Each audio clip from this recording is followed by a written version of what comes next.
Mesdames et messieurs, bonsoir et bienvenue à cette édition spéciale consacrée au décès de la reine d'Angleterre Elisabeth II qui s'est éteinte aujourd'hui à l'âge de 96 ans, soit un siècle amputé de 4 ans. Dans sa résidence écossaise, depuis ce matin, la famille royale était à son chevet, de même que l'assistance médicale. L'annonce a été faite cet après-midi aux environs de 20h moins 20 minutes GMT. L'annonce a été faite officiellement par Liz Truss, le Premier ministre britannique fraîchement installé. Un véritable choc pour les Britanniques et beaucoup d'émotions sur le plan international et même national. À peine annoncé que les réactions ont commencé à tomber. Le Qatar, les Émirats arabes unis, l'Inde, la Maison-Blanche, l'Irlande, la France, la Nouvelle-Zélande, le secrétaire général de l'ONU, Antonio Guterres, James Stoltenberg, Canada également avec Justin Trudeau, le Premier ministre. Le roi lui-même, Charles III, affirme que la reine est le roi de l'Irlande a affirmé que la reine était une grande amie de la famille, alors que le fils Charles III, l'héritier du trône, avait affirmé juste après l'annonce de son décès que sa mère bien-aimée, ce décès était un grand moment de tristesse pour lui. Le prince de Galles lui succède alors, 73 ans, il succède à sa mère. Mais je vous invite tout de suite à écouter donc le Premier ministre britannique Liz Truss qui a annoncé officiellement il y a un instant le décès de la reine Elisabeth II. The death of Her Majesty the Queen is a huge shock to the nation. Le décès de la reine Elisabeth est un choc pour le pays et pour le monde. La reine Elisabeth était un fondement sur lequel le Royaume-Uni moderne avait prospéré. Le Royaume-Uni est le grand pays qu'il est aujourd'hui grâce à elle. Elle a défendu le développement du Commonwealth. Aujourd'hui, nous sommes une nation prospère et dynamique. La reine nous a fourni la stabilité et la force dont nous avons besoin. Elle était l'esprit du Royaume-Uni et cet esprit perdurera. Voilà, c'était donc l'annonce officielle de Liz Truss, de l'annonce du décès de la reine Elisabeth II. Pour en parler avec nous, nous avons Monsieur De Koshko Dimitri. Monsieur De Koshko, bonsoir et merci d'avoir accepté notre invitation. Bonsoir. Alors, Monsieur De Koshko, on peut dire qu'une figure emblématique s'en est allée aujourd'hui? Incontestablement. C'est vrai que c'est le XXe siècle et tout le début du XXIe. C'est une reine, évidemment, qui en 70 ans a vu quand même beaucoup de premiers ministres britanniques et beaucoup d'événements historiques, dont la Seconde Guerre mondiale, sans doute essentiellement. C'est là qu'elle a pu aussi se montrer sous déjà dans des images de com qui ont beaucoup joué tout le long de son règne, hein, avec comme une combattante pendant cette guerre. Et puis aujourd'hui, elle s'éteint à un moment où le monde est dans une situation pour le moins incertaine et peut-être au bord d'un conflit qui risque de dépasser la Russie et l'Ukraine, puisque en fait la Russie est en guerre contre l'ensemble de l'OTAN et il faut bien le dire, d'un point de vue géopolitique et philosophique, c'est un conflit qui pose les vrais choix, je dirais, géopolitiques qui ont été faits du côté occidental par l'Empire britannique, donc dont elle assurait la continuité et la succession avec toutes les évolutions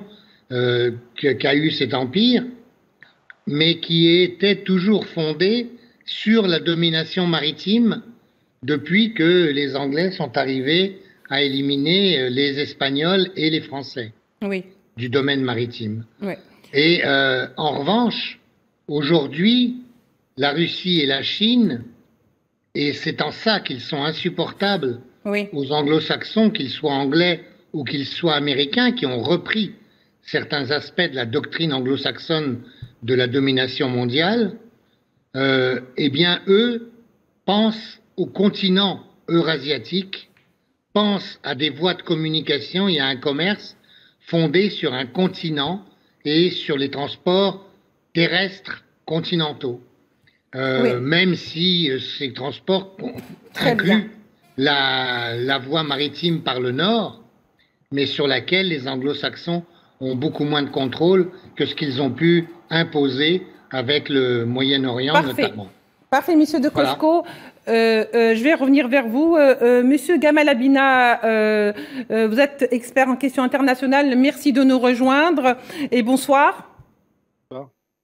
Merci pour Monsieur Gamal Abina, vous m'entendez? Oui. Oui, je vous entends très bien. Très bien. Alors, Monsieur Gamal Abina, je vous entends. Comme je le disais avec Monsieur Dimitri de Koshko, la reine ça a été éteinte aujourd'hui. Elle s'en est allée, mais avec elle, une page se referme. Oui, tout à fait. C'est une page très longue de l'Empire britannique, très longue de ce qu'on appelle le Commonwealth, très longue évidemment de tout un pan de l'histoire du XXe siècle qui a été à la fois tragique et en même temps heureux pour les décolonisations, mais surtout la reine d'Angleterre, qui est aussi la reine de l'Église anglicane, qui est donc quasiment la sainte patronne de l'Empire britannique. La reine d'Angleterre, qui a régné jusqu'en 2015 70 ans sur le territoire, c'est le plus long règne, a inauguré beaucoup de choses. D'abord, elle est arrivée très tôt au pouvoir, puisque c'était à l'âge de 10 ans qu'elle était consacrée. Après, il y a eu son mariage, après la mort du roi. Et surtout, ce qui fait que cette reine est un personnage emblématique, c'est surtout la période de la Seconde Guerre mondiale qui l'a fait littéralement briller, puisqu'elle était déjà engagée par rapport à la résistance anglaise et par rapport aux organisations de résistance qui étaient mises en place. Mais surtout, elle n'a pas quitté Londres. Elle était là pendant le Blitz, pendant que les Allemands bombardaient Londres, ça a duré quand même des mois.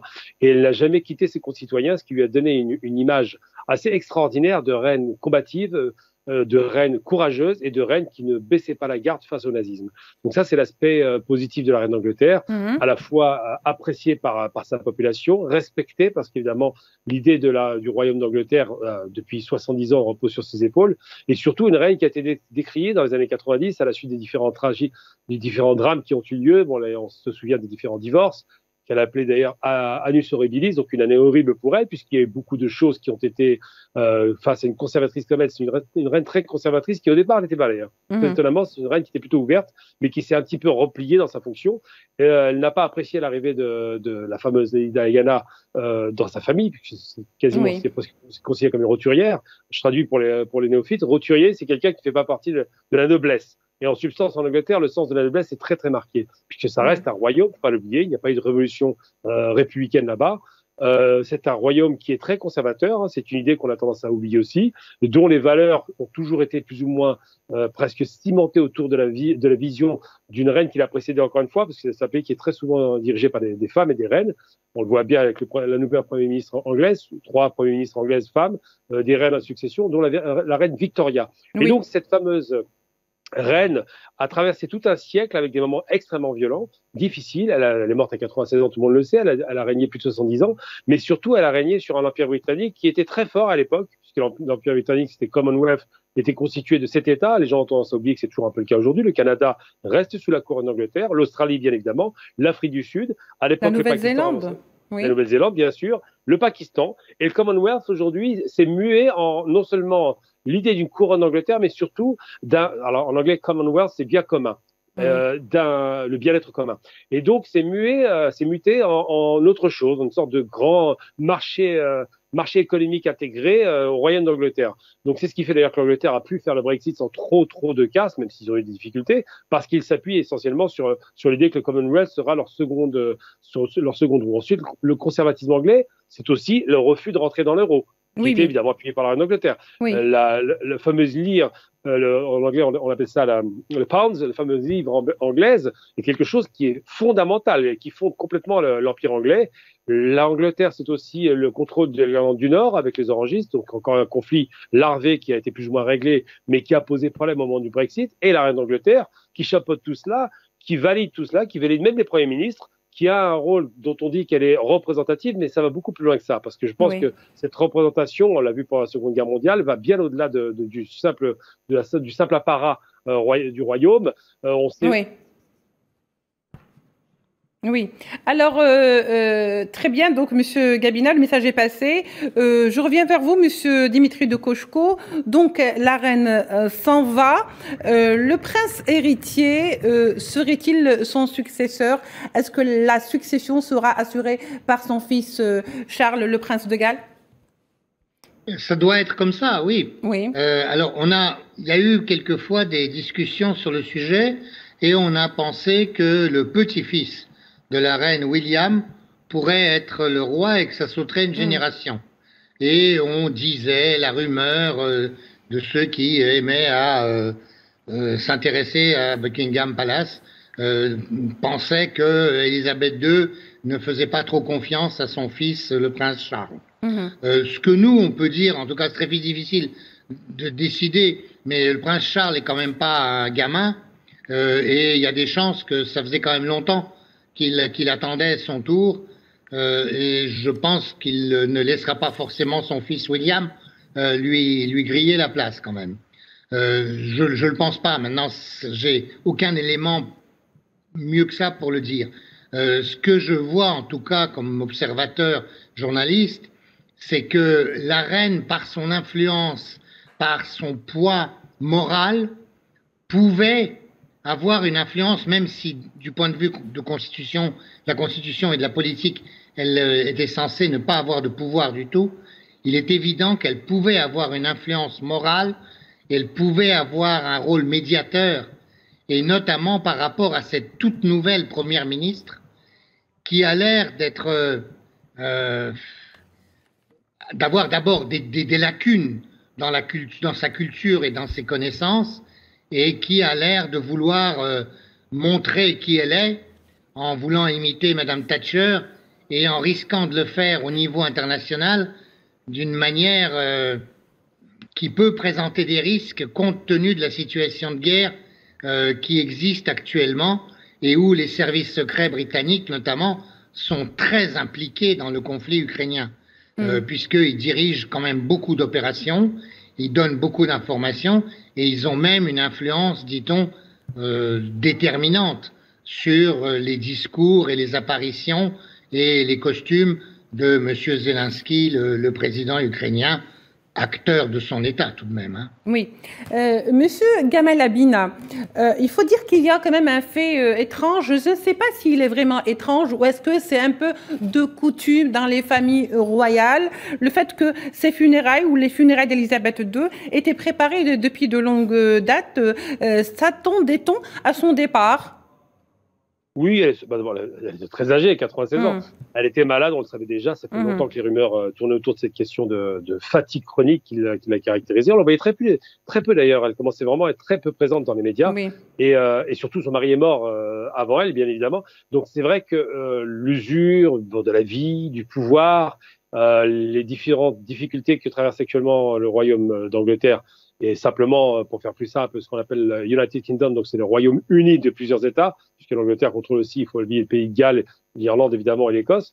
Eh bien, ce royaume d'Angleterre, ce royaume uni, est une charge très lourde à porter qui a traversé de multiples difficultés. Donc effectivement, quand vous me demandez si on s'attendait à ce qu'elle meure, évidemment, forcément, ça c'est qu'on se rapproche presque 100 ans. On s'y attend. On connaissait son état de santé. Il n'y a pas eu le choc qu'il y a eu, par exemple, comme Diana. Diana, c'est une surprise totale. On n'a même pas fait sa nécrologie, ils l'ont fait a posteriori. Oui, mais c'est une disparition aussi qui était brutale, inattendue. Voilà. Absolument. Alors que là, c'est pas un accident. On s'y attend, c'est la logique de la vie. Et il se trouve que les nécrologies sont déjà faites depuis très longtemps. Ils vont juste les actualiser un petit peu. Et il se trouve qu'effectivement, la question de la succession est posée dans de bons termes, parce qu'il y avait un problème par rapport à cela, et ça a été évoqué à l'instant. Mais oui, bien évidemment, je vais même choquer tout le monde peut-être. Toutes les personnes qui ont plus de 50 ans ou 60 ans, en règle générale, qu'on appelle des personnages publics, ont déjà une nécrologie toute faite. Hein, après, ils les actualisent. Oui. Donc, en substance, c'était prévu. Le protocole du Royaume d'Angleterre prévoit ce genre de situation, évidemment, parce qu'il va y avoir un enterrement national, des deuils nationaux, j'allais dire. Oui. Enfin, un deuil national plutôt. Et surtout, ça va rappeler la mauvaise période de la mort de Diana, où la reine d'Angleterre a été à l'époque très vertement critiquée parce que comme la princesse qui était divorcée était considérée dans le cœur des Anglais comme une femme formidable, eh bien, la reine d'Angleterre n'a pas eu le meilleur des comportements, il faut s'en souvenir. Ça n'a pas été vraiment le grand amour à l'époque, elle n'a pas eu beaucoup de mots de commisération par rapport à ce décès. Là, en substance, ça va être à peu près la même chose. Il y aura une émotion vive de la population, parce qu'on ne peut pas dire autre chose. Le peuple anglais est vraiment fondamentalement attaché à son royaume, à ses figures tutélaires, à cette idée d'une Angleterre indépendante de par le fait que le royaume ait résisté à toutes sortes d'invasions. Hein. Oui. Tout ça est concomitant. Oui. Alors, Monsieur Gamel Abina, vu qu'il ne nous reste pas beaucoup de temps pour cette page spéciale, j'allais dire, il y a une opération licorne qui va donc être mise en place pour transporter la dépouille de la reine de l'Écosse vers l'Angleterre. Il semble que c'est un petit peu la dernière information qu'on ait eue. Messieurs, je vous remercie d'avoir pris part à cette émission spéciale consacrée au décès de la reine d'Angleterre, d'un sujet que nous allons traiter dans nos prochaines éditions. Merci de nous avoir suivis pour votre attention. Merci Monsieur Gamel Abina d'avoir pris part à ça. Merci également Monsieur Dimitri de Kochko, vous êtes journaliste français. Merci.